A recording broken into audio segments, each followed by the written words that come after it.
So Larry Greenwald is certainly somebody who would have been diagnosed with reactive attachment disorder as a child. He has no trace of a conscience and has no compassion or empathy for others. He's put hundreds of man-hours into stalking, actually thousands of man-hours into stalking, terrorizing, and trying to control me, and has used dozens of people, if not hundreds of people, to do this to me. The fact that he has reacted so disturbingly to his road rage incident with me is an indication of the severity of his mental illness. It is also an indication that Mr. Greenwald is obsessed with me. Again, I said this before, the fact that I'm a 62-year-old male, old enough to be his father, is an indication that the abuse he experienced may have been perpetuated by an older male caregiver or even his father. The level of rage and sadism that Mr. Greenwald has demonstrated, as well as his cruel need to torture me with mason sand, probably indicates that the abuse he experienced as a child was sexual in nature and may have also been ritualistic.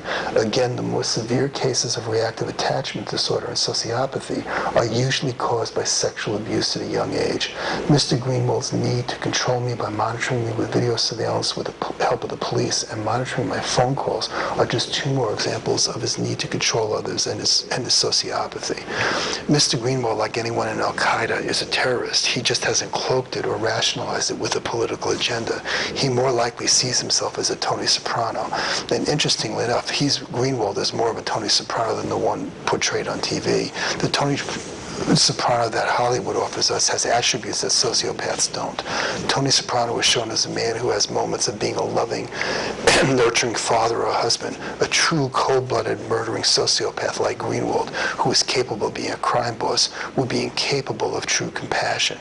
Compassion or a conscience is not something that you turn on and off. A sociopath can fake it, but true feelings for or a connection to others is not something they are capable of experiencing. As I've indicated before, in intimate and family relationships, a sociopath constantly terrorizes others, both psychologically and physically.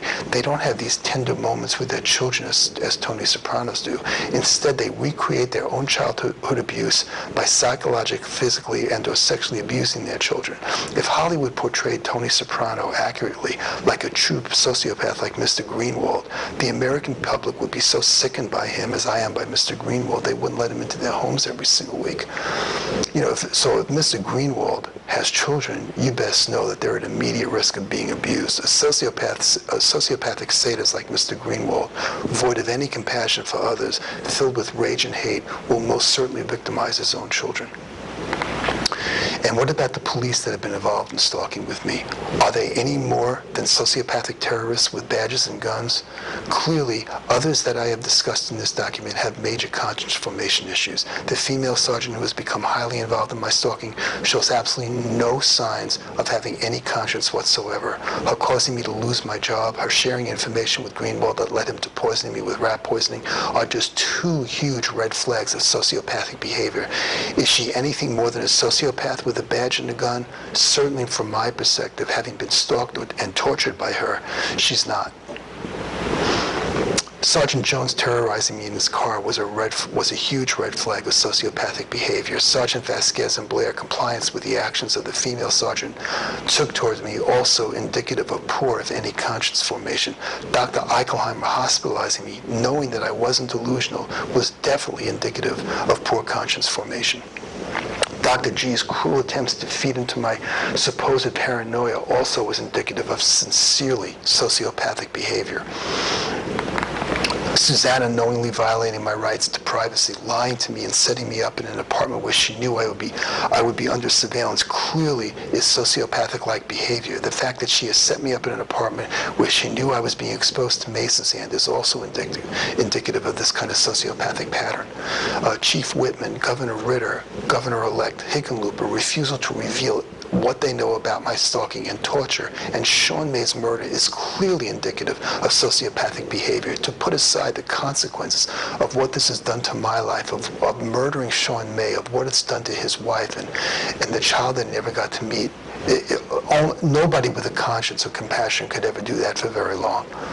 Others on the Denver Police Force, the San Diego Police Force, the Vancouver Police Department, who know this kind of corruption is going on, is also indicative of at least poor conscience formation. The fact they may not be contributing to it, but the fact that they knew nothing about it doesn't speak very highly for their integrity. All of these individuals have demonstrated a complete lack of empathy and compassion for others, as well as no remorse or guilt for what they have done. Again, if you have compassion for others, it's not something you turn off. I mean, I can see them sitting there saying, well, I show compassion to my kid. Don't tell me that you're compassionate just because you can show compassion to your child on day 1, but on day 3 you're yelling and screaming at him, and on day 4 you know that I'm being tortured and you do nothing about it. On day 5 you know Sean May has been killed and there are people in your department that were part of it and you say absolutely nothing.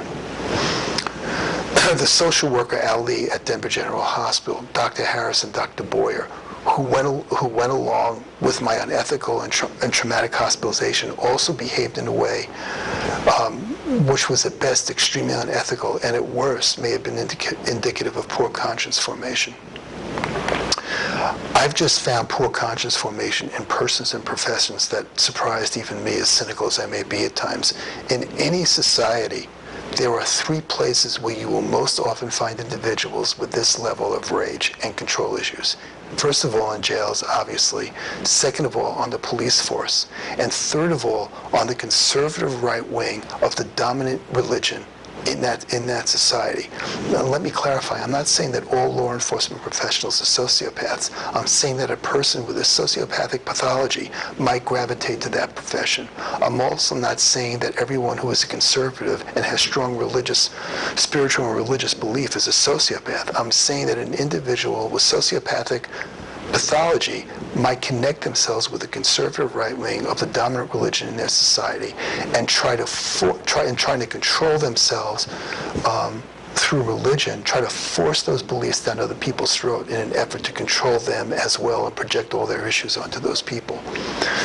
You know, psychometric testing has come a long way in the last few decades. It's much more accurate and dependable. I deeply believe that there are certain professions in our society that can no longer afford to allow people into those professions without undergoing this testing. These are all professions that expose those who work in it to very vulnerable individuals, many of whom can be easily exploited. Some of those professions are law enforcement, clergy, but also clinical therapists like myself who will work with at-risk children, vulnerable and emotionally disturbed individuals, anyone who works in a treatment or residential treatment facility with emotionally or developmentally disturbed children, adolescents or adults, judges, and private daycare providers.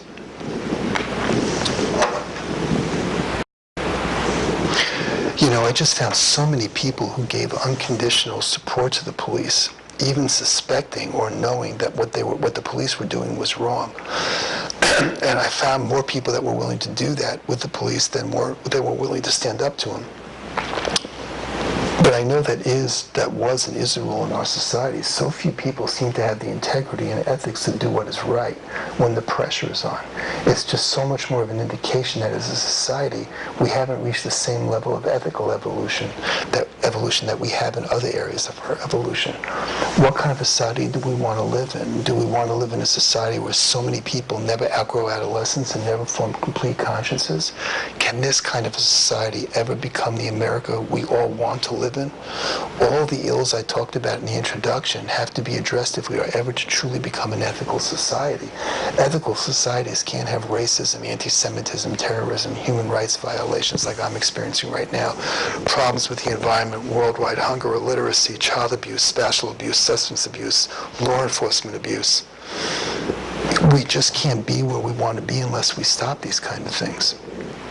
You know, I've been staying inside a lot over the last 3 years, and I've watched certain events unfold with great curiosity. I watched the election of President Obama. It was such a wonderful, empowering, and uplifting moments for many of us in this country. But what did it really mean? I mean, did it mean that we had finally done away with racism in America, or did it just change the face of racism in our society? Certainly, unless major progress hadn't been made over the last 20 years, over the 20th century, President Obama's election never could have taken place. But does that mean that racism is finished? From my vantage point, even during the election itself, racism was present, but nobody discussed it because it wasn't politically correct to talk about. You know, as a lifelong Democrat, I had an amazing amount of respect for John McCain.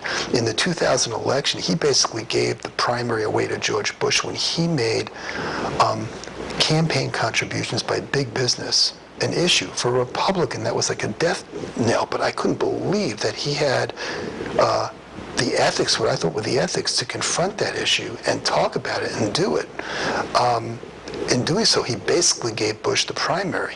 Yet in 2008, when things took a turn for the worse and he was clearly losing to Obama, he became desperate and showed his true values or lack of them. He ran political campaign ads that clearly were inflammatory and racist. He talked about, I forget the guy's name, the minister that supposedly Obama saw at a church a few times that he was connected to, and he ran ads that would put Obama's face up there at the same time as this supposed angry black minister. You know, the whole implication where here come the angry black men coming to get us all. It was guilt by association. It was just feeding off of all of those old racial fears. You know, because in today's America, racists no longer run around using the N-word or run around dressed in white sheets and hoods, you know, and join organizations like the Ku Klux Klan. It's more subtle than that. They run these kind of ads, or they use the Fuzzy Zeller approach and make comments about watermelon, or they make comments about what tribe Obama is really from. It's much more subtle, and they don't join parties that have costumes like white sheets. They just join parties without costumes like the Tea Party. Sorry, I couldn't resist. I found the Tiger Woods situation really fascinating for me to watch. It said so much about racism in our society. This was a man who was in a monogamous relationship and gave in to a lot of temptations and had affairs. I can tell you as a therapist that if we took 1,000 people across this country who grew up, or at least young enough to be in college during the sexual changes, the sexual revolution, as we called it, of the 60s. And we asked those 1,000 people, women included, of all the relationships you've been in your life, where you made a promise to not see anybody else, where you made a promise to be monogamous, have you ever broken that promise? I'm guaranteeing you 75% of us would say that we had. And I don't want to hear rationalizations, well, I wasn't married at the time, but it was okay, or I only kissed this person, so it didn't really matter. And women do it as much as men. They just do it in a different way. I mean, most of the women I've known in my private practice or personal life that were really, most people would consider beautiful women, most of them are serial monogamous. They go from one longer-term relationship to the next, and I don't know if I've ever known one of them that didn't have another relationship already set up, had already started seeing somebody else before they ended the relationship that they were currently in. So it's not just men, it's women that are involved with this too.